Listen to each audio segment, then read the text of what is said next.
Good morning, सुप्रभात। चलिए, आप लोग ऊपर वाले की दुआ से सभी कोई अच्छे होंगे, सेफ होंगे, सुरक्षित होंगे। सबसे पहले हर रोज़ की तरह उन बच्चों के नाम जिन्होंने होमवर्क भेजा है मेरे व्हाट्सएप पर, उनके नाम हैं 10 सेक्शन बी से राजकुमार, निखिल, प्रियांशु, प्रीति, विश्वजीत, शिल्पी, आंचल, पीयूष, खुशी, सोहल, अंशु, सर्वेश और अंकित सेकेंड। 10 ए से अन्नू, हर्ष, अमरजीत, अनुश्री, ग्रेसी, अनुप्रिया, शिवानी, किरण, मोनल, अनामिका, किशन, कोमल, आरब, चंदा, राजहंस, विवेक, प्रियांशु, श्रेया, अविनाश, सुमित, जयकांत, सुमन, सौरभ, राज, राजन और शिवम। 10 सेक्शन सी से सागर सेकेंड, विशाल, मनीषा, सृष्टि, काजल, रजनीश, पीयूष, कोमल, आयुष, साक्षी, ललन, नंदनी, ज्योति और सागर फर्स्ट। और अंत में सेक्शन डी से 5 स्टूडेंट हैं जिन्होंने होमवर्क भेजा है, लक्ष्मी, खुशी, रमेश, कुमकुम और सोनाली।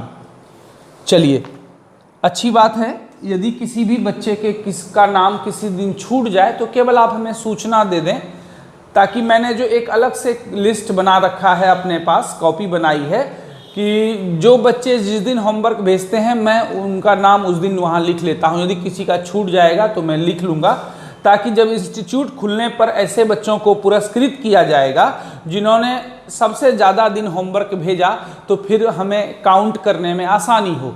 बस केवल आप मैसेज कर दें, मैं उस कॉपी पर लिख लूँगा उनका छूट जाएगा, है ना। तो इससे क्या होगा कि बाद में, जैसा कि बोला गया है कि अधिकांश दिन जो होमवर्क भेजेंगे उन्हें संस्थान खुलने पर पुरस्कृत भी किया जाएगा संस्थान की ओर से। चलिए, तो अब बारी है, अब देखिए कल का जो होमवर्क प्राप्त हुआ था उसमें से जितना सवाल मैंने बताया था उतना तो सबका सही था। एक आध बच्चे का छोड़ कर, एक आध बच्चे तो उसमें भी गलती कर दिए थे, जो बताए थे उसमें भी गलत कर दिए थे उन्होंने। इसका मतलब है कि उन्होंने वीडियो ढंग से नहीं देखा होगा, बस उन्होंने लास्ट जा करके देख लिया होगा क्या होमवर्क मिला है, बस बना दिया, भेज दिया। तो ऐसा कीजिएगा तो फिर आप ही को लॉस है। हम तो इतना मेहनत से आप तक वीडियो पहुंचा रहे हैं और उसके बावजूद यदि मेरे बताए गए सवाल को भी आप गलत बना के भेजते हैं, तब तो हमको बहुत दिल से हर्टली दुख होगा कि चलो, लग रहा है आपके लिए, उनके लिए, जो बच्चे ऐसा करते हैं उनके लिए मेरा मेहनत व्यर्थ हो जाएगा। इसलिए कदापि ऐसा ना करें। जो सवाल हम बता रहे हैं आपको, कम से कम उतना तो सही जरूर बनाएं, है ना।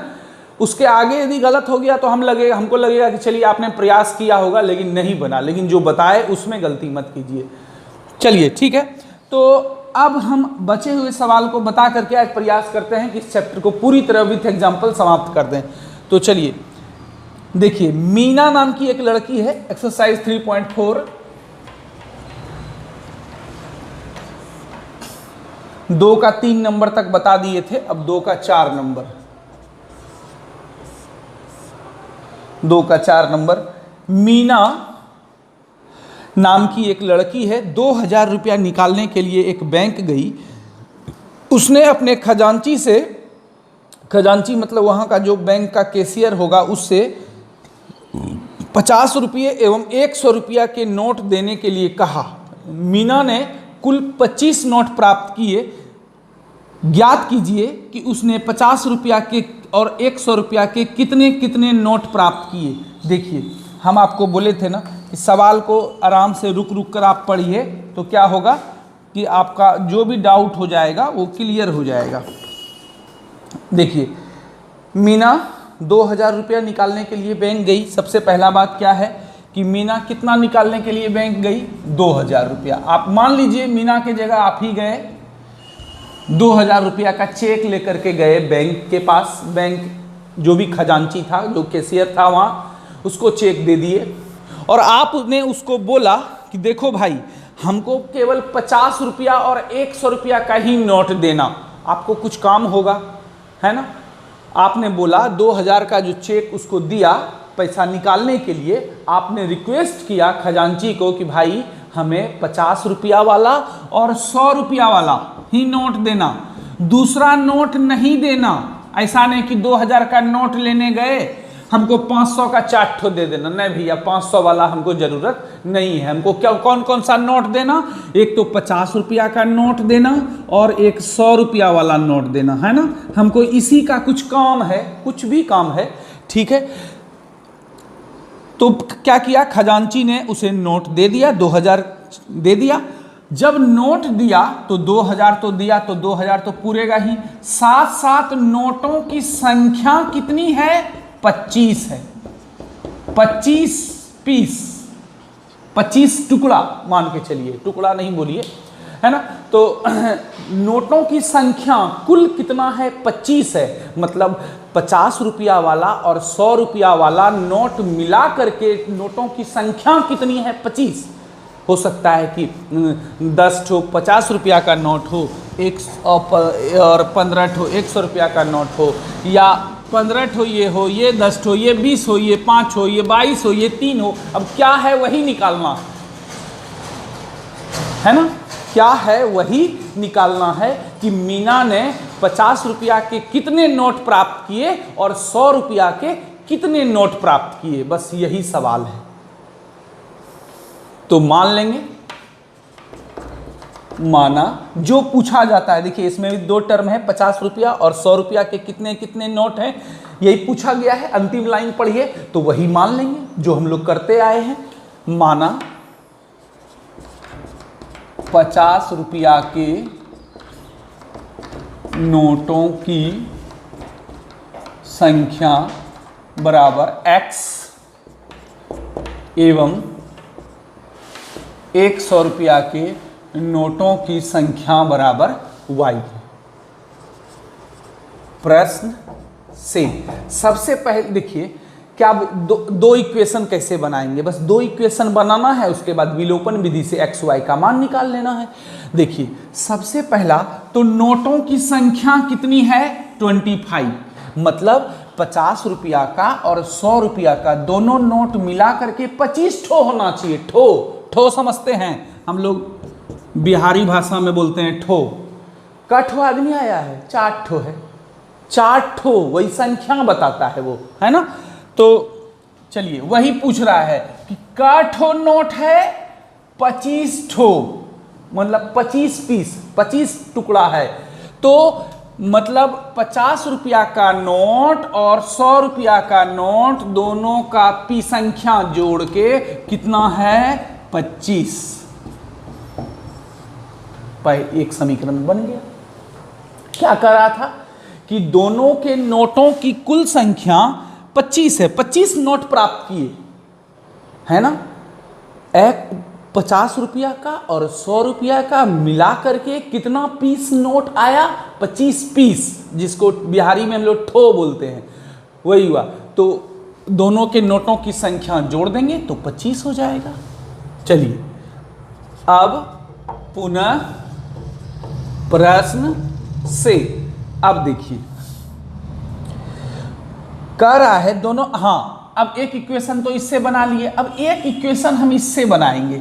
ये बताइए ये सभी नोट मिला करके कितना रुपया उसको पूरेगा, मीना को 2000, क्योंकि 2000 निकालने ही वो बैंक गई थी, है ना। तो 2000 पुरना चाहिए।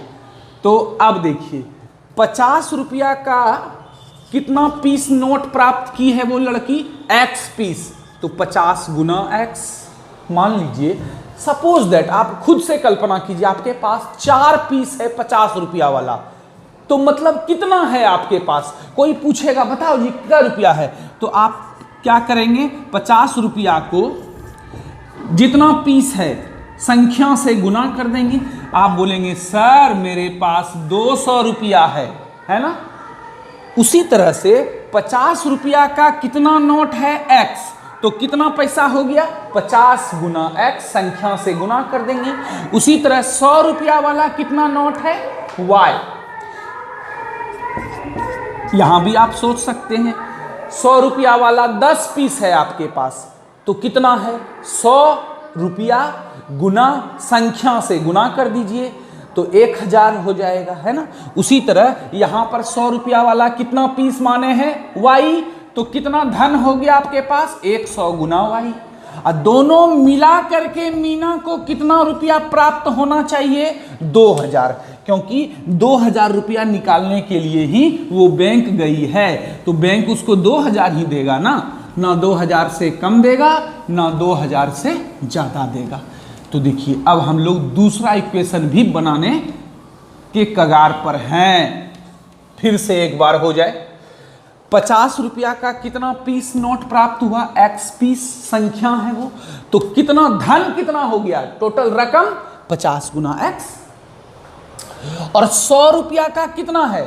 वाई पीस है, माने हैं, तो टोटल धन रकम कितना हो गया? 100 गुना वाई। और दोनों मिला के कितना निकालने गई है? 2000। तो जितना निकालने गई है बैंक वाला उतना ही देगा, ना कम देगा ना ज्यादा, 2000 पूरा आएगा, है ना। चलिए 50 कॉमन ले लीजिए, थोड़ा हल्का बना लेते हैं। कॉमन लेके उधर ले जाके भाग दे देंगे, थोड़ा हल्का बन जाएगा। 50 कॉमन ले लिए तो यहाँ केवल x बचेगा, यहाँ 2 बचेगा। 50 से जब 100 में भाग देंगे तो 2 बार में कटेगा, y है ही। अब बराबर कितना? 2000। x plus 2y equal to 2000। यहाँ 50 गुना में है, उधर जाएगा भाग में। 0 0 पहले कटा दिए, 5 से 20 4 बार में, एक 0 उतर किया। देखिए दूसरा इक्वेशन आपके सामने रेडी है। अब बताइए क्या आप विलोपन विधि से x और y का मान निकाल सकते हैं? x और y का मान निकाल दीजिए, हो गया आंसर। अब बोलिए इससे आसान क्या सवाल हो सकता है ना। क्योंकि विलोपन विधि से कहा जा रहा है, इसलिए विलोपन विधि से ही हम लोग बनाते हैं, है ना। प्रतिस्थापन से यदि कहा जाता तो प्रतिस्थापन से बनाते। तो पहला इक्वेशन आया था x plus y equal to 25 और दूसरा इक्वेशन आया x plus 2y equal to 40। यहां देखिए घटा रहे हैं तो चिन्ह बदलेगा, माइनस माइनस माइनस। तीनों प्लस में है तो तीनों माइनस में हो गया, प्लस एक्स और माइनस एक्स कट गया। कोई एक टर्म कटना चाहिए, या तो x वाला या तो y वाला। चलिए किसी को कटा दिए, y में 2y चला गया। तो जानते हैं कि बड़े भाई का चिन्ह लगता है, बड़ा भाई माइनस में है तो माइनस लग गया। 25 में 40 गया तो माइनस 15। देखिए यहाँ प्लस में और 40 माइनस में। विपरीत चिन्ह में घटता है तो 40 में 25 घटा दिए 15। अब बड़ा का चिन्ह माइनस में है, बड़ा भाई दोनों में बड़ा 40, इसका चिन्ह माइनस लग गया। ये सब चीज़ बता चुके हैं, इसलिए आप आसानी से समझ जाएंगे। y का मान 15 है ना। अब y का मान समीकरण 1 में रखिए या 2 में रखिए, उससे कोई फर्क नहीं पड़ता। ये विलोपन विधि है। विलोपन विधि में कोई भी दिक्कत हो, हम बोले हैं लेक्चर नंबर 2 जाके देख लीजिए। लेक्चर नंबर 2 जो है मेरा, उसमें है विलोपन विधि। y का मान रख देंगे 15, है ना। प्लस 15 उधर गया, सॉरी पहले 25 उतार लेते हैं उधर वाला। अब प्लस 15 जब उधर गया, माइनस 15, तो x बराबर 10। देखिए आ गया आंसर, x बराबर 10। इसका मतलब 500 रुपया का 10 नोट प्राप्त किया। किसने? वही मीना, जो भी नाम है मीना ने। और y बराबर 15। y क्या माने थे? 100 रुपया के नोटों की संख्या, है ना। अब जो है आप लोग वीडियो पॉज करके उतार लिए होंगे इधर वाला। चलिए इधर वाला हम मिटा देते हैं थोड़ा सा, बस अंत है। अंत भला सो सब भला, all's well that ends well.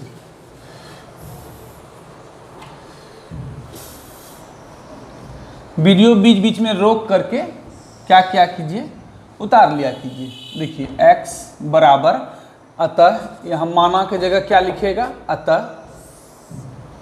यहाँ के बाद हम यहाँ लिखते हैं क्योंकि हो सकता है आपको नीचे देखने में दिक्कत हो।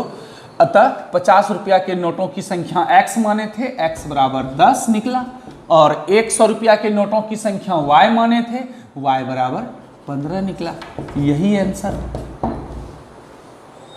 कितना आसान है बोलिए।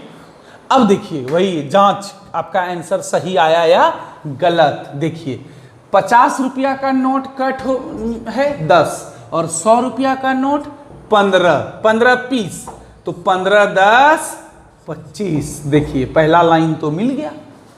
सवाल में कहा गया था कि 50 टकिया, जिसको हम लोग 50 रुपया बोलते हैं, एवं नमरी, नमरी मतलब 100 रुपया, दोनों मिला करके कितना नोट होना चाहिए पीस में, संख्या में कितना होना चाहिए 25। तो हो गया 10 ठो है 50 टकिया और 15 ठो है 100 टकिया, तो टोटल 25 पीस ने हुआ। तो पहला बात तो मिल गया प्रश्न से। प्रश्न और दूसरा बात क्या था कि 2000 निकालने गई है, तो 2000 भी पुरना चाहिए, ना ज्यादा ना कम। देखते हैं कि सब मिला के 2000 पूरा की नहीं, ऐसा तो नहीं खाली 25 पीस पुर गया और 2000 पूर्वे ने किया। देखते हैं तो 50 रुपया वाला 10 नोट है, 50 रुपया वाला 10 नोट है, मतलब कितना रुपया हो गया 500 रुपया। और 100 रुपया वाला 15 नोट है, तो 15 गुना 100 मतलब 1500, और दोनों मिला के कितना 2000। देखिए 2000 भी पुर गया और नोटों की संख्या 25 भी हो गया, दोनों चीज हो गया। 2000 निकालने गई थी, यदि उसको 10 ठो 50 रुपया का नोट प्राप्त हो जाए और 15 पीस हो जाए 100 रुपया का नोट, तो नोटों की संख्या 25 हो जाएगी और रकम कितना हो जाएगा 2000। ये आपको करना नहीं, ये अपने सेटिस्फेक्शन के लिए कि चलिए आपका आंसर बिल्कुल सही है। आपका आंसर यहीं हो गया, यहीं पर है ना। तो ये हम जांच कर लिए कि 50 रुपया के 10 नोट मतलब 500 रुपया और 100 रुपया के 15 नोट मतलब 1500 रुपया, सब मिला के 2000 हो गया और नोटों की संख्या 25। सब बात मिल गया, इसका मतलब हमारा उत्तर बिल्कुल सही है ना। चलिए अब हम बढ़ते हैं अगले सवाल की ओर। इसी का 5 नंबर सवाल, इसी चैप्टर का एक्सरसाइज 3.4 का ही दूसरा का 5 नंबर सवाल क्या है। किराए पर पुस्तक देने वाले किसी पुस्तकालय का प्रथम 3 दिनों का किराया नियत किराया है तथा उसके बाद प्रत्येक अतिरिक्त दिन का अलग किराया है। तो सरिता ने 7 दिन तक एक पुस्तक रखने के लिए 27 रुपये अदा किए, जबकि सुशी ने एक पुस्तक 5 दिनों तक रखने के लिए 21 रुपये अदा किए। तो नियत किराया एवं प्रत्येक अतिरिक्त दिन का किराया ज्ञात कीजिए। देखिए इसमें भी 2 चीज पूछ रहा है, एक नियत किराया और दूसरा प्रत्येक अतिरिक्त दिन का किराया। ये सवाल जो है ये किस तरह का है, आप 3.3 में जो पढ़े थे वो नगर में टैक्सी का भाड़ा वाला नियत भाड़ा है ना। 3.3 का तीसरा का 4 नंबर जो सवाल था कि टैक्सी वाला जो सवाल आपने पढ़ा था कि नियत किराया एवं प्रत्येक किलोमीटर का अतिरिक्त किराया, उसी टाइप का ये सवाल है। तो देखिए एक पुस्तकालय है जिसमें 3 दिन का किराया फिक्स है, 3 दिन का किराया, कोई भी किताब ले जाइए 3 दिन का किराया फिक्स है, इसी को बोलते हैं नियत है ना। उसके जैसे कोई भी बुक आप ले गए पढ़ने के लिए है ना, तो 3 दिन का भाड़ा फिक्स है, मतलब एक दिन भी रखिएगा, मान लेते हैं 20 रुपया, एक पहला दिन रखिएगा 20 रुपया, 2 दिन रखिएगा 20 रुपया, 3 दिन भी रखिएगा तो 20 रुपया फिक्स है। लेकिन 3 दिन से जहां ऊपर गया तो फिर पर डे का अलग से लगेगा। जैसे कि मान लीजिए हम कल्पना करते हैं कि नियत किराया है 20 रुपया और पर दिन का है 2 रुपया अलग से। मान लीजिए कोई आदमी 3 दिन बुक रखा, उसको केवल 20 रुपया देना पड़ेगा, है ना। हम कल्पना कर रहे हैं आपको समझाने के लिए। कोई आदमी 4 दिन बुक रख लिया तो ये तो 3 दिन का किराया इसमें हो गया और 1 दिन का अलग से लगेगा, तो काहे कि 4 दिन हो गया, 3 दिन से 1 दिन ज्यादा, तो 3 दिन का भाड़ा इसमें 20 प्लस 2 मतलब 22 रुपया लग जाएगा। इसी सिस्टम से पुस्तकालय में किताब दिया जा रहा है इस सवाल के अनुसार। मान लीजिए कोई आदमी 5 दिन बुक रख लिया कितना दिन रख लिया, तब कितना लगेगा आप सोचिए। 20 रुपया में 3 दिन का हो गया, उसके बाद 2 दिन एक्स्ट्रा हो गया, तो 1 दिन का 2 रुपया है तो 2 दिन का 4 रुपया, तो 4 प्लस 20 मतलब 24 रुपया। इसी सिस्टम पे किताब मिल रहा है उस पुस्तकालय में मतलब 3 दिन का किराया नियत है, उसके बाद प्रत्येक अतिरिक्त दिन का किराया अलग से लगता है। चलिए तो अब मान लेते हैं, माना नियत किराया इतना एवं प्रत्येक अतिरिक्त दिन का किराया इतना। माना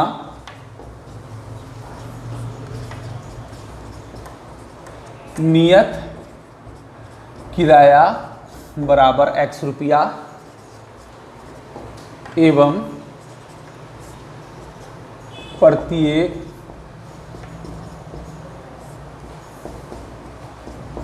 अतिरिक्त दिन का किराया बराबर, मतलब नियत किराया मान लिए 3 दिन का भाड़ा x है। 1 दिन के लिए भी आप किताब ले जाइएगा तो 3 दिन का भाड़ा देना पड़ेगा, है ना, यही सिस्टम है वहां का। लेकिन 3 दिन से जहां ऊपर होगा तो फिर पर डे जितना दिन ऊपर होगा उतना y अलग से लगेगा, है ना। चलिए प्रश्न से अब देखिए पहला इक्वेशन कैसे बनाएंगे। कह रहा है कि सरिता ने 7 दिन तक एक पुस्तक रखा तो 27 रुपया देना पड़ा। देखिए इसको अब मिटा देते हैं, ये आप समझ चुके होंगे, है ना। सरिता नाम की एक लड़की है जो 7 दिन पुस्तक रख ली। कितना दिन पुस्तक रख ली? सरिता नाम की एक लड़की है, ठीक है, सरिता नाम की एक लड़की है, ये 7 दिन किताब रख ली तो इसको पे करना पड़ा 27 रुपया। इससे इक्वेशन बनाना है, तो देखिए कैसे बनाएंगे। सबसे पहले सरिता x रुपया में 3 दिन का भाड़ा तो इसी में निकल गया। 3 दिन का किराया फिक्स है, नियत है, नियत मतलब कांस्टेंट। देखिए 3 दिन का भाड़ा तो हो गया x में, और 7 दिन में 3 दिन का भाड़ा तो यही हो गया x। बचा कितना दिन? 4 दिन। 7 में तो 3 दिन का भाड़ा उसी में हो गया, तो 4 दिन ना बचा। तो 1 दिन का भाड़ा है y, तो 4 दिन जो बच गया 7 में, 4 दिन का भाड़ा हो जाएगा 4 गुना y। अब बराबर टोटल खर्च कितना है? 27 रुपया। x plus 4y equal to 27। बोलिए कितना आसानी से इक्वेशन बन गया। 7 दिन के लिए सरिता नाम की एक लड़की जब किताब रख ली तो उसको कितना रुपया देना पड़ा? 27 रुपया। कैसे लगा? पहले तो x लग गया होगा, 3 दिन का भाड़ा तो इसी में हो गया, 3 दिन का ये फिक्स है ना, नियत है, 3 दिन का काम कर लेता है x। तो 7 दिन में 3 दिन का हिस्सा तो x हो गया, बचा कितना दिन? 4 दिन ना बचा, तो 1 दिन का भाड़ा y है। प्रत्येक अतिरिक्त दिन मतलब 3 दिन के बाद जितना दिन होगा उसका भाड़ा कितना लगेगा? y रुपया। तो 1 दिन का भाड़ा y है, तो 4 दिन का भाड़ा कितना होगा? 4 गुना y, 4 से गुना कर देंगे, है ना। तो एक इक्वेशन बन गया। पुनः प्रश्न से अब देखिए दूसरा है, सुशी नाम की एक लड़की है, 5 दिन का 21 रुपया देना पड़ा उसको। अब देखिए दूसरा इक्वेशन कैसे बनाएंगे, उसके लिए भी उपाय दिया हुआ है किताब में। 5 दिन रख लिए किताब और 5 दिन का इसको चार्ज लग गया इस बेचारी को 21 रुपीज, है ना, 21 रुपया। अब बताइए इससे इक्वेशन आप खुद बना लीजिए कैसे होगा। तो x हो गया 3 दिन का, है ना, x हो गया कितना दिन का? 3 दिन का। 5 दिन में 3 दिन का काम तो यही कर दिया, बचा कितना दिन? 2 दिन ना बचा। तो 1 दिन का भाड़ा y, तो 2 दिन का भाड़ा 2 गुना y। अब बराबर कुल खर्च कितना हुआ उस लड़की का? 21 रुपया। तो x हो गया 3 दिन का भाड़ा और 2y हो गया 2 दिन का भाड़ा। है ना। 1 y है 1 दिन का, तो 2 दिन का 2 y, तो 3 दिन अब प्लस 2 दिन 5 दिन, 5 दिन का खर्च कितना 21 रुपया।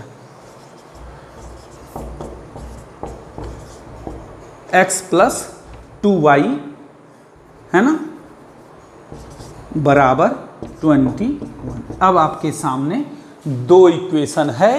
अब हम आपको नहीं बताएंगे, आप विलोपन विधि से x और y का मान निकाल लीजिएगा, है ना। बराबर है ही, केवल फर्स्ट में सेकंड को घटा दीजिएगा, गुना करने का कोई ज़रूरत नहीं है। x x कट जाएगा, इसका चिन्ह नीचे वाले का बदल जाएगा, घटाने से चिन्ह बदलता है। x x कट के y का मान निकलेगा, y का मान 1 या 2 किसी में भी रख दीजिएगा, x का मान निकल जाएगा। लास्ट में भाषा जरूर लिखिएगा, सुन लीजिए क्या लिखिएगा, यही चीज माना की जगह अतः, अतः लास्ट में अतः नियत किराया या 3 दिनों का नियत किराया इतना रुपया, जो x का मान निकलेगा वो हो गया नियत किराया, एवं y का जो मान निकलेगा वो हो जाएगा प्रत्येक अतिरिक्त दिन का किराया।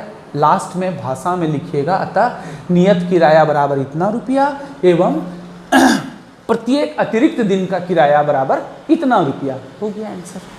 तो चलिए इसको आप खुद से अब यहाँ तक उतार लीजिए अपने अपने वीडियो को रोक करके और x y का मान निकाल लीजिए, वही आंसर हो जाएगा।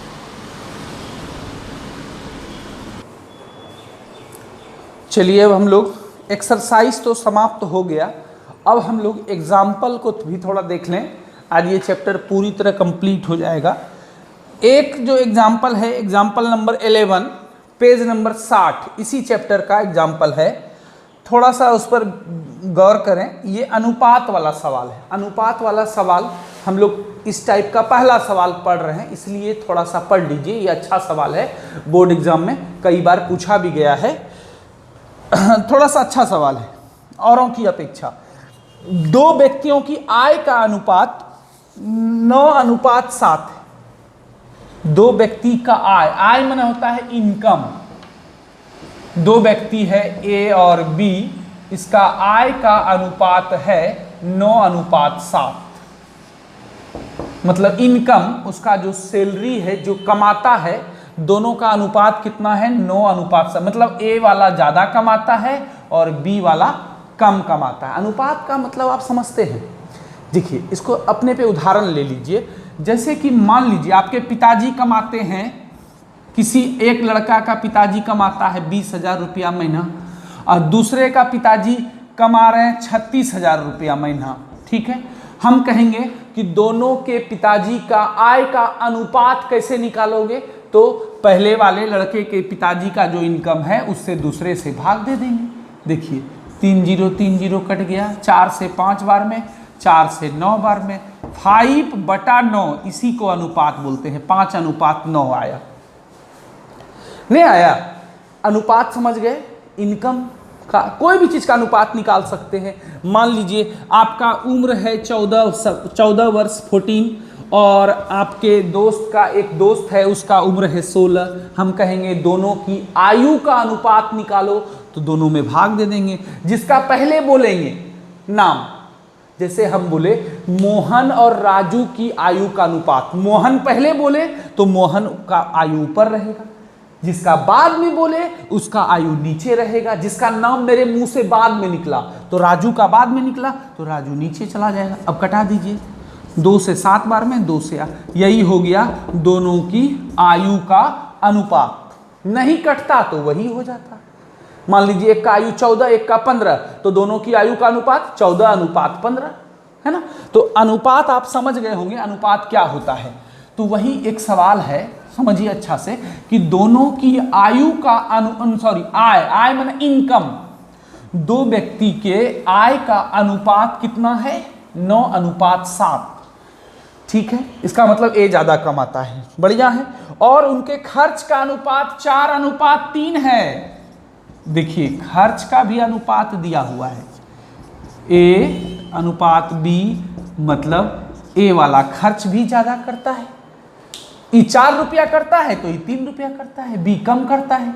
ए 4,000 करेगा तो बी 3,000 करेगा, ए 4 लाख करेगा तो बी 3 लाख, जो भी मतलब इसके आय का अनुपात ये है और खर्च का अनुपात ये है। ठीक है, बहुत बढ़िया। और दोनों, और क्या कह रहा है, दोनों प्रत्येक व्यक्ति प्रति महीने में 2000 बचाता है। मतलब ए और बी दोनों का बचत, ए का भी बचत है प्रति महीना 2000 और बी का भी बचत सेम है दोनों का। अब कहिएगा कि सर जब ए वाला ज्यादा कमाता है तो बचत ए का ज्यादा होगा। देखिए, कमाता ज्यादा है तो खर्च भी तो ज्यादा करता है। मतलब बचत सेविंग बैंक में जमा कितना करता है, दोनों 2000 करता है ना। चलिए, तो क्या कर रहा है, हाँ, तो करना क्या है, तो उसकी मासिक आय ज्ञात कीजिए, मंथली इनकम।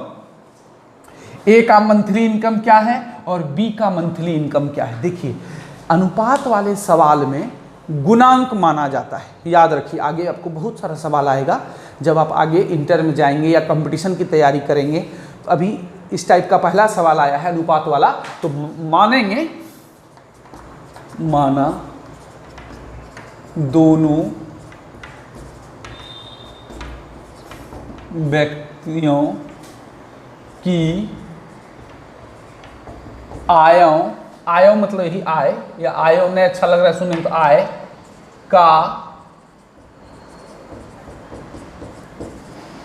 आनुपातिक गुणांक x एवं खर्च का आनुपातिक गुणांक y है। देखिए, क्या मान लिए, मान लेते हैं कि उसकी इनकम का आनुपातिक गुणांक x है, ठीक है, और खर्च का आनुपातिक गुणांक y है। इसका मतलब हो गया कि a का आय हो गया 9x और b का आय हो गया 7x। गुणांक वही हुआ, मतलब दोनों में किस चीज से गुना छिपा हुआ है। तो मान लेते हैं कि आय मतलब इनकम का आनुपातिक गुणांक कितना हो जाएगा, 9x, है ना, और बी की आय का आनुपातिक गुणांक का आय कितना हो जाएगा, 7x। उसी तरह खर्च का आनुपातिक गुणांक क्या माने हैं, y, तो a का खर्चा हो जाएगा 4y, सॉरी, इसका आनुपातिक गुणांक y माने हैं 4y, अब b का खर्च हो जाएगा 3y, है ना। चलिए, इसलिए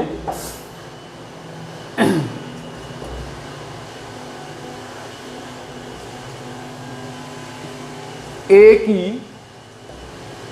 आय कितनी हो जाएगी, 9x, डायरेक्ट लिख सकते हैं।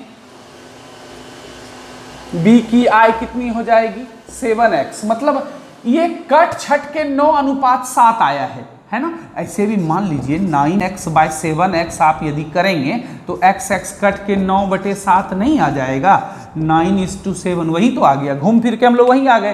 तो ऐसा मान लीजिए कि जब भी अनुपात वाला सवाल आएगा तो वहां गुणांक माना जाता है। क्या माना जाता है, अभी आगे बहुत सारा सवाल आएगा। जब भी अनुपात वाला सवाल आएगा, जैसे कि भिन्न का सवाल आता है, क्या करते हैं, माना भिन्न का अंश x है, हर y। 2 अंकों वाली संख्या का सवाल आता है, आप क्या मानते हैं, माना संख्या का दहाई अंक कितना है, इकाई अंक कितना है। उसी तरह अनुपात वाला सवाल जब भी आएगा तो उसमें गुणांक बोलिए, या खाली अनुपातिक गुणांक भी बोल सकते हैं या केवल गुणांक भी बोल सकते हैं। तो आय का गुणांक या अनुपातिक गुणांक x है और खर्च का अनुपातिक गुणांक y है। तो a का आय हो गया 9x, समझिए बढ़िया से, क्योंकि इस तरह का बहुत सवाल आएगा, ये बहुत इंपॉर्टेंट सवाल भी। और b की आय कितनी हो गई, इनकम 7x, बहुत बढ़िया। अब देखिए a का खर्च किताब से ज्यों का त्यों उतार नहीं दीजिएगा, इन्हें की किताब से उतारे और भेज दिए, ड्यूटी नहीं पूरा करना है। चलिए खर्च पे आ जाइए। ए का खर्च कितना, खर्च का गुणांक y माने थे, तो ए का खर्चा हो गया 4y और बी का खर्च हो गया 3y, है ना, क्योंकि खर्च का गुणांक y माने हैं तो दोनों में y से गुना होगा, और इनकम का आय का गुणांक x माने हैं तो दोनों में x से गुना हो गया। अब देखिए प्रश्न से, अब यहां पर आपको समझना है 2 मिनट, कि दोनों 2000 बचाता है, बचत करता है। दो बचत किसको कहते हैं? सोचिए, जितना कमाया कोई आदमी और जितना खर्च किया, दोनों का अंतर ही बचत होता है। मान लीजिए कोई व्यक्ति 20,000 कमाता है और 15,000 खर्च कर देता है वो महीने में, तो बचत कैसे निकालेंगे? आय में खर्च को घटा देंगे। 20,000 में 15,000 जो खर्च हुआ घटा दीजिए, 5,000 आया, ये हो गया बचत। तो बचत कैसे निकालेंगे? आय में खर्च को घटा देंगे। पहले ए का, पहले किसका? ए का।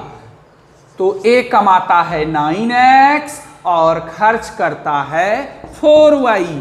तो ए के आय में ए का ही खर्चा घटाइएगा, तो कितना बचत हो रहा है? किताब कह रहा है 2000। चलिए, एक इक्वेशन बन गया, है ना। मतलब ए में ए का ही ना घटाइएगा कि ए के खर्च, आय में बी का खर्चा घटा दीजिएगा। ए को बी से क्या मतलब है? ए का इनकम में ए का खर्चा घटाना है और बी के इनकम में बी का खर्चा घटाना है। बी, ठेठ भाषा में समझिए, बी कमाता है 7x, ठीक है, और खर्च करता है कितना? 3y। तो जितना कमाता है, जितना उसका आय है, उसके खर्चा को घटा दीजिए और दोनों का बचत 2000 है, तो इतना बराबर भी 2000। चलिए, अब आपके सामने दो इक्वेशन रेडी है। बोलिए, अब आप इससे x और y का मान निकालेंगे। किस विधि से निकालेंगे? तो विलोपन विधि से निकालेंगे। आप लोग करेंगे क्या कि विलोपन विधि से x और y का मान निकाल लेंगे। विलोपन विधि आप लोग जान रहे हैं, है ना। पहले किसी एक को बराबर करके, या तो y वाले को या तो x वाले को, इसको कटा के एक का मान निकाल लीजिए, उसका मान समीकरण 1 या 2 में रख के दूसरे का निकाल लीजिएगा। तो जब आप निकालिएगा, हम डॉट डॉट कर दिए, आपको यहाँ पर करना है, आधा पेज जगह छोड़ दीजिए। x का मान आएगा 2000, y का मान आएगा 4000। फिर वही करेंगे, देखिए, फिर वही आपको याद दिलाएंगे। जल्दीबाजी में मेरे भाई यहाँ आंसर नहीं लिख दीजिएगा, बहुत गलती होता है चीज, हमको बहुत दुख होता है, कितना मेहनत करके भी बच्चा का गलत हो गया। ये आंसर नहीं हुआ, एक्स वाई का मान निकला है ना। एक्स वाई क्या माने हैं? अनुपातिक गुणांक, अभी केवल गुणांक निकला है। और निकालना क्या है सवाल में? देखिए सवाल को, उनकी मासिक आय, मंथली इनकम निकालना है दोनों का, ए और बी का आय, इनकम यहां लिखेंगे। अतः ए की मासिक आय, देखिए ए का आय कितना, यही मासिक आय या आय, जो भी मासिक जोड़ दीजिए तो अच्छा ही रहेगा, नहीं हो जोड़िएगा कोई दिक्कत लास्ट में। ए की मासिक आय कितना, मासिक मतलब होता है मंथली, 9x। केवल आय निकालना है, खर्च नहीं पूछा गया है प्रश्न में, इसलिए खर्च नहीं निकालेंगे। तो मासिक आय कितना, 9x, x 9 गुना x का मान 2000, 9 गुना दोनों 18,000 रुपया। ये हुआ ए का मासिक आय। एवं अब बी की मासिक आय निकालना है। बी का इनकम आय कितना है, तो 7x, कितना, 7x मतलब 7 गुना x, x का मान 2000, 7 दूनी 14,000 रुपया आंसर। देखिए ए का मासिक आय इतना और बी की मासिक आय इतना। हाँ, खर्च कहता निकालने, दोनों का खर्च भी निकालिए। यदि कहता जान लीजिए, क्योंकि हम अगला टेस्ट लेंगे, हो सकता है आय नहीं देके हम आपको खर्च दे दें, क्वेश्चन बदल दें थोड़ा सा, तो ध्यान दीजिए, रटना नहीं है मैथ को। तो देखिए, यदि खर्च यदि हम दे दें कि दोनों का खर्च, तो ए का खर्च 4y और बी का खर्च 3y, तो 4 गुना 4000, 4 चौके 16,000 इसका खर्च हो गया, और बी का खर्च 3y, 3 गुना 4000, 12,000 हो जाता है ना। यदि खर्च पूछता तो खर्च निकालते, लेकिन सवाल का अंतिम लाइन पढ़िए, वहाँ आय पूछा गया है, इसलिए आय निकाल के छोड़ दिए, है ना, ज़्यादा नहीं करना है। हाँ, हम एग्जाम में चेंज कर सकते हैं, या बोर्ड एग्जाम में बोर्ड चेंज कर सकता है, वहाँ आय नहीं देके आपको खर्च पूछ दे। इस सवाल में आय पूछा गया था, तो केवल दोनों का, ए का और बी का आय निकाल दिए, हो गया। यहाँ पर डॉट डॉट कर दिए हैं, मतलब आपको विलोपन विधि से एक्स और वाई का मान निकालना है। विलोपन विधि में कोई दिक्कत हो, आप आराम से लेक्चर 2 देख सकते हैं, है ना।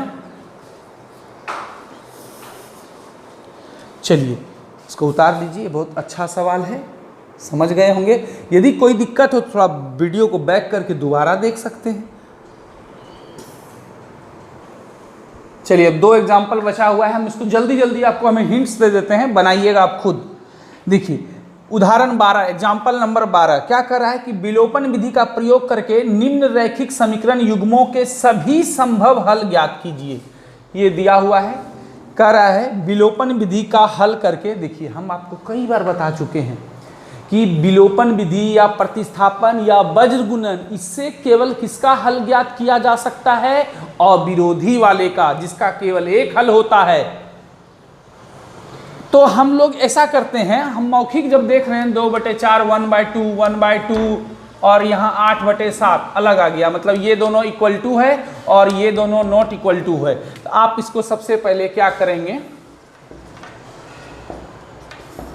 +8 को इधर बुला लीजिए, -8 = 0, 4x + 6y, +7 को इधर बुला लीजिए, -7 = 0। चलिए चूंकि या नाव भी लिख सकते हैं, a1 = b1 = c1, a2 b2 c2, जैसे जांच करते हैं जांच कर दीजिएगा। लास्ट में लिखिएगा कि a1/a2 = b1/b2, क्योंकि देखिए 2/4 1/2 3/6 यह भी 1/2, लेकिन ये अलग, मतलब ये दोनों बराबर और ये दोनों नॉट इक्वल टू हो। तो याद कीजिए कंडीशन आपने लिखा है कि जब a1/a2 बराबर b1/b2 is not equal to c1/c2 हो जाए तो वो विरोधी होता है और उसका कोई हल नहीं होता है। तो आप वो सब जांच कर दीजिएगा, जैसे जांच करते हैं। लास्ट में भाषा क्या लिखिएगा, जांच करने के बाद कंडीशन आपका आ जाएगा, क्या आएगा, a1/a2 बराबर b1/b2 is not equal to c1/c, ये आ जाएगा, है ना। जांच करने के बाद जानबूझ के देखिए हम आपके लिए छोड़ते हैं, क्योंकि जब तक आप खुद से नहीं बनाएंगे तो केवल उतार लेने से नहीं होता है। मैथ केवल उतारने का चीज़ नहीं है, अपने से बनाना जरूरी है। फिर b1 b2 c2 b2 c2 जो भी है लिख लीजिएगा। अब लिखिएगा चूंकि, या चूंकि यहाँ लिखे, अतः भाषा लिखने हम बता देते हैं क्या लिखना है। अतः दिया गया समीकरण विरोधी है,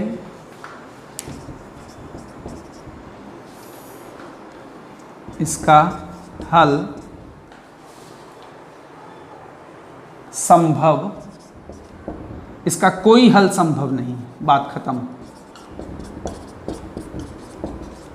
कोई हल संभव, जब हल संभव नहीं है तो कोई भी विधि से ज्ञात नहीं किया जा सकता है ना।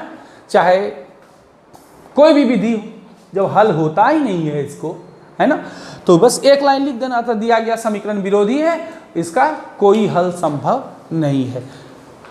और आश्रित वाला भी रहता तो उसमें लिख देते कि अतः दिया गया समीकरण आश्रित है, इसके अनगिनत हल होते हैं और अतः इसे विलोपन विधि से ज्ञात करना संभव नहीं है।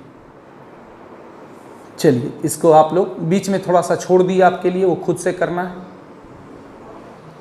अब आज के अंतिम सवाल और इस एग्जाम्पल के भी अंतिम सवाल की ओर हम लोग बढ़ते हैं। उदाहरण नंबर 13, एग्जाम्पल नंबर 13। देखिए कल जो मैंने एक सवाल बताया था 2 अंकों की संख्या वाला, दूसरा का 3 नंबर, बिल्कुल उसी टाइप का सवाल है। 2 अंकों की एक, पढ़ते हैं एग्जाम्पल 13 को।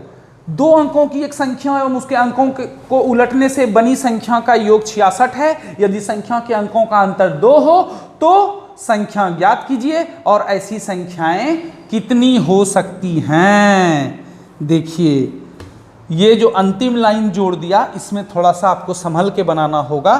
देखिए क्या कह रहा है कि 2 अंकों की संख्या, जब भी आपको हम बताए हैं कि 2 अंकों की संख्या वाला सवाल रहेगा तो वहाँ मानना होगा, माना संख्या का इकाई अंक कितना, दहाई अंक कितना, है ना। जैसा कि कल हम लोग माने थे उसी तरह मानिए, सेम टू सेम। चलिए जब भी इस टाइप का कोई भी सवाल आता है तो हम क्या करते हैं, मान लेते हैं कि माना संख्या का दहाई अंक इतना है, इकाई अंक इतना है, यही करते हैं और वही इसमें भी करेंगे। जैसा कल किए थे, दहाई अंक x मान लिए, इकाई अंक y मान लिए, इसलिए संख्या कितना हो गया 10x प्लस वाई, जैसा कि सूत्र होता है। और अंकों को उलटने से प्राप्त संख्या क्या होगी, नई संख्या 10 को इकाई से गुना करके दहाई जोड़ देंगे, उल्टा करेंगे तो उल्टा संख्या प्राप्त हो जाएगा, है ना। अब हम लोग क्या करेंगे, प्रश्न को गौर से पढ़ेंगे, है ना। तो प्रश्न को गौर से पढ़ते हैं। क्या है प्रश्न में कि दो अंकों की एक संख्या और उसके अंकों को उलटने से बनी संख्या का योग 66 है।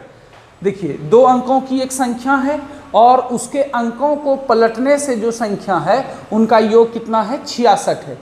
तो दो अंकों की एक संख्या कितनी निकली है, प्रश्न से दो अंकों की मूल संख्या मतलब ओरिजिनल संख्या कितना है, 10x प्लस वाई। अब ये सब चीज कैसे आया, यदि आप इसको और अच्छे से समझना चाहते हैं तो कल का वीडियो में हम खूब बढ़िया से समझाए हैं, है ना। दो अंकों वाली संख्या तो क्या करेंगे, दोनों को जोड़ देंगे। 10 ये हो गया मूल संख्या और ये हो गया उल्टी संख्या, दोनों का जोड़ कितना हो जाएगा 66, जो कि प्रश्न में दिया हुआ है। देखिए सवाल में क्या कहा गया है, ध्यान से देखिए कि दो अंकों की एक संख्या और अंकों को उलटने से बनी संख्या, ये हो गया दो अंकों की संख्या मूल संख्या ओरिजिनल, ये हो गया उल्टी संख्या, दोनों का जोड़ 66, तो दोनों का योग बराबर 66 लिख दिए। ये हो गया ओरिजिनल, ये हो गया डुप्लीकेट या कहिए उल्टी संख्या, है ना। तो अब देखिए 10x और 1x कितना हो गया 11x, y में जब 10y जोड़ेंगे तो 11y अब बराबर 66, 11 कॉमन ले लीजिए, कितना हो गया x प्लस वाई बराबर 66।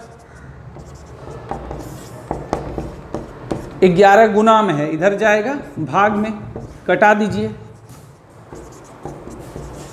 x प्लस वाई बराबर 6। इक्वेशन नंबर 1, देखिए इक्वेशन 1 तो आराम से प्राप्त हो गया, क्योंकि सवाल में जो कहा गया था कि दो अंकों की एक संख्या और उल्टी संख्या दोनों का जोड़ 66 है, इसको किए एक इक्वेशन निकल गया। लेकिन कहानी में ट्विस्ट है। अभी इस सवाल में अच्छे बच्चे गलती कर देते हैं, मैंने देखा है पिछले बहुत दिनों से अनुभव, इसलिए मैं बोल रहा हूँ कॉपी चेक करने का, कि अच्छे बच्चे गलती क्या कर देते हैं। यहाँ तक तो कोई गलती नहीं होता है, लेकिन अब गलती हो जाता है। क्या गलती होता है, क्या कर रहा है, संख्या के अंकों में अंतर 2 है, संख्या के अंकों का अंतर 2 है, मतलब एक संख्या दूसरे से 2 बड़ी है, या तो इकाई बड़ा होगा या दहाई बड़ा होगा। देखिए योग रहता तब तो हम फट से लिख देते कि इकाई प्लस दहाई x प्लस वाई बराबर इतना, या y प्लस एक्स बराबर इतना, उसमें कहीं कोई दिक्कत नहीं है। लेकिन अंतर में दिक्कत है, अंतर में आपको ये पता ही नहीं है कि इकाई बड़ा है मतलब x बड़ा है या y बड़ा है, इकाई बड़ा है या दहाई बड़ा है, ये तो पता नहीं है। तब आप जब भी घटाते हैं बड़ा में छोटा घटाते हैं, हम एक दिन बोले थे इस विषय पर। तो अब देखिए यहाँ पर गलती ना हो, यहाँ पर अंतर में थोड़ा संभल जाना होगा। माना यहाँ लिख देंगे, ऐसा माना मत लिखिए, लिखिए यदि x बड़ा हो y से, मतलब एक बार x को बड़ा मानना होगा आपको। x क्या माने हैं आप, x माने हैं दहाई, दहाई को बड़ा मानना होगा। तो प्रश्न से तो x में y घटाइएगा, है ना। एक बार x को बड़ा, क्योंकि देखिए हम फिर से वही बात बोल रहे हैं, हम जैसे हम बोल दें कि दो दोस्त की आयु में 2 वर्ष का अंतर है। अब देखिए यहाँ पर कंफ्यूजन है, दोनों दोस्त में बड़ा कौन है, बड़ा में ना छोटा घटाइएगा तब ना बराबर 2 होगा। अब ये पते नहीं है कि बड़ा कौन है, तब एक बार पहले वाले दोस्त को बड़ा मान के करेंगे, इक्वेशन बनाएंगे, एक बार दूसरे वाले को। अच्छा, यदि y बड़ा हो x से तब y में x घटेगा। देखिए इसमें 3 इक्वेशन निकला, जब x बड़ा हो y से तो x माइनस वाई बराबर 2, और जब y बड़ा हो, देखिए कंफ्यूजन था क्योंकि पता नहीं है सवाल में कि इकाई बड़ा है या दहाई बड़ा, इसलिए ऐसा करना जरूरी है एकदम। निहायत जरूरी है। अब देखिए एक बार समीकरण 1 और 2 से आप चलिएगा, एक्स वाई का मान निकाल के संख्या निकालिएगा। एक बार 1 और 3 से चलिएगा और फिर एक्स वाई का मान निकाल के संख्या निकालिएगा, तो 2 आंसर आएगा। इसीलिए लास्ट में देखिए लिखा हुआ है कि ऐसी संख्या कितनी है, तो 2 संख्या निकलेगा, है ना। तो इसको आप लोग क्या कीजिए, विलोपन विधि से बनाइए। एक बार समीकरण 1 और 2 लेके चलिए एक साथ, और दूसरी बार समीकरण 1 को 3 के साथ लेके चलिए। चलिए इसको आप लोग क्या कर लें, खुद से विलोपन विधि से x और y का मान निकाल के संख्या का निकालें। पहले इक्वेशन फर्स्ट और सेकंड से चलेंगे, दोनों को जोड़ दिए, plus y minus y cut गया, x का मान निकला, x का मान समीकरण 1 में रख दिए, y का मान निकला, संख्या निकाल लिए 10x प्लस वाई, x का मान 4 रखे, y का मान 2 जो निकला था, आंसर आया 42। एक आंसर तो ये हो गया। उसके बाद सम इक्वेशन फर्स्ट प्लस इक्वेशन 3, मतलब 1 और 3 से चलेंगे। अब 1 तो कॉमन है, जब 1 और 3 को जोड़ेंगे तो देखिए plus x minus x cut जाएगा। ये मत सोचिएगा कि तिरछा है तो नहीं कटेगा, कटाने में कोई दिक्कत नहीं है, कहीं रहे तो plus x minus x cut गया, वाई वाई 2y, y का मान निकाल लिए, y का मान 4, y का मान समीकरण 1 में रख दिए, x का मान निकल गया। देखिए यहाँ x का मान 4 निकला था, यहाँ y का मान 2, यहाँ उल्टा हुआ, y का ही मान 4 निकला और x का मान 2। कोई बात नहीं, कुछ भी रहे, संख्या निकाल दिए, 10x प्लस वाई, x का मान 2 रख दिए, y का मान 4, 24। एक आंसर आया 42, एक आंसर आया 24। अब देखिए सवाल में क्या कह रहा है, सवाल में कह रहा है कि तो संख्या ज्ञात करें और ऐसी संख्याएं कितनी हैं या हो सकती हैं, जो बोलिए लिखेंगे। अतः ऐसी 2 संख्याएं हैं जो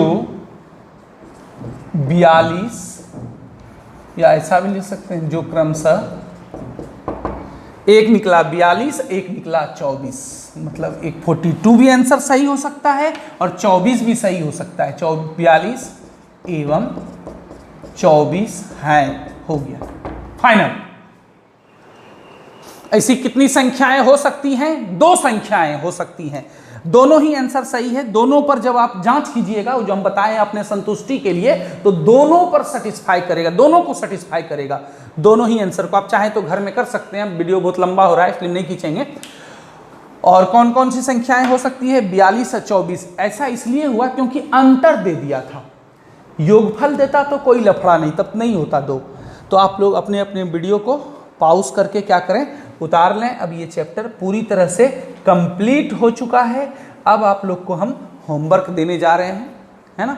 आप लोग विलोपन विधि से x y का मान निकाल के 2 बार संख्या निकालिएगा, यही आंसर हो गया। वीडियो को पॉज करके उतार लीजिए अच्छे से, या स्क्रीनशॉट ले लीजिए।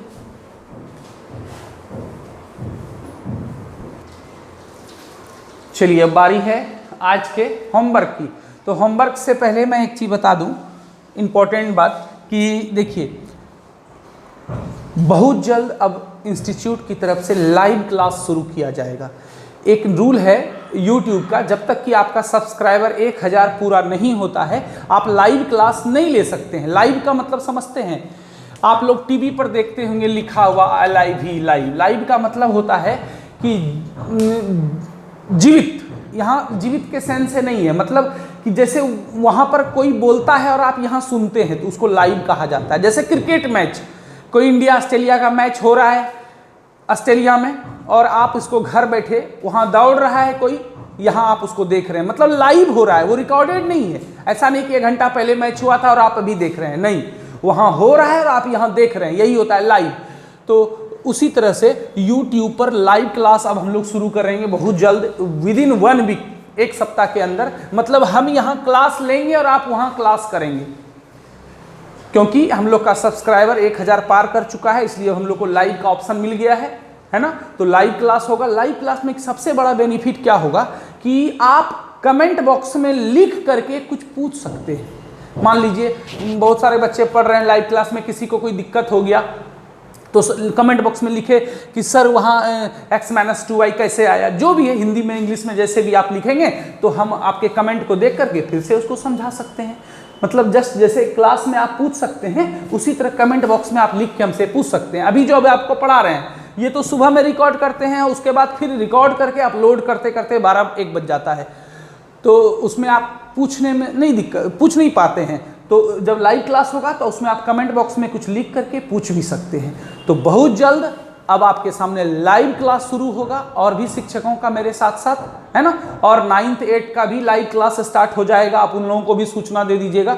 चलिए, एक महत्वपूर्ण बात था और उसके रिगार्डिंग और कुछ पूछना हो तो आप हमसे व्हाट्सएप के थ्रू पूछ सकते हैं या फ़ोन करके भी पूछ सकते हैं। दूसरा, आनंद सर को भी जो भी होमवर्क भेजा जा रहा है आपके द्वारा वो खुद वो चेक कर रहे हैं, लेकिन सर थोड़ा अस्वस्थ हैं इसलिए वो नहीं लिस्ट दे पा रहे हैं, अभी हमको नहीं भेज पा रहे हैं कि किन किन बच्चों ने अच्छे से होमवर्क बना करके भेजा। आप होमवर्क उनको भेजते रहिए, वो थोड़ा अस्वस्थ है, उनका आँख थोड़ा फूल गया है दोनों, इसलिए वो मतलब नहीं बना पा रहे हैं सॉल्यूशन वगैरह, लेकिन आप निरंतर जो उनका लिंक जाता है आप उनको होमवर्क भेजते रहिए।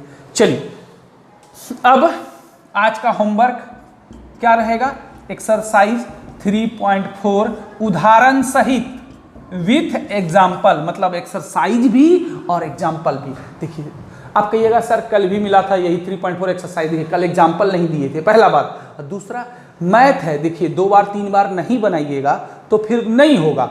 कोई भी बच्चे वही कल वाला फोटो खींच के नहीं भेजिएगा, प्लीज़ आपसे रिक्वेस्ट है। हम मिलाएंगे कुछ बच्चों का, है ना, यदि पकड़ा गए तो फिर सोच लीजिए, फिर अच्छा नहीं होगा। हम मिला लेंगे ना, हम वो मिला लेते हैं कि कल वाला है फिर या फ्रेश है।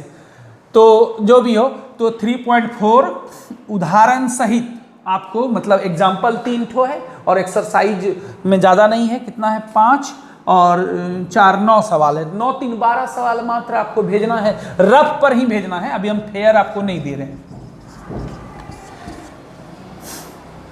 ठीक है। तो अब आपको जो है बना करके इसको आज शाम 6 बजे तक, मान लीजिए 1 घंटा लेट भी हो जाता है, कोई बात नहीं है, लेकिन हाँ आप ज़रूर भेज दीजिए एक्सरसाइज विथ एग्जाम्पल। चलिए, तो आज के लिए बस इतना ही। सुरक्षित रहिए, सेफ रहिए, सबों का ध्यान रखिए। धन्यवाद।